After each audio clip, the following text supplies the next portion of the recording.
அப்படியே இங்கால வந்து பாருங்கள், இதில் வந்து அவரைக்காய் செடி போட்டிருக்கிறேன். இது வந்து தட்டை அவரை, நீளமாக காய்க்கும், நல்லா தட்டையாக இருக்கும், நல்ல சுவையாகவுமே இருக்கும். இந்த காய்கள் சாம்பார், பொரியல், கூட்டு எல்லாத்துக்குமே இந்த காயை நம்ம சமைக்கலாம். ரொம்ப சூப்பராக இருக்கும். நல்ல அகலமாக நீளமாக இருக்கும் இந்த காய்கள். கொடியாக வந்து இந்த காய்கள் இருக்கிறதுனால கொஞ்சம் தேடித்தான் நம்ம கண்டுபிடிக்கணும்.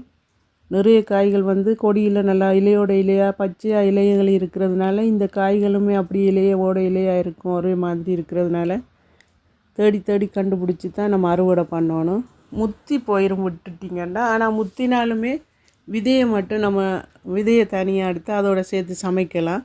நல்ல சுவையாக இருக்கும் விதையும் சேர்த்து சமைக்கும்போது.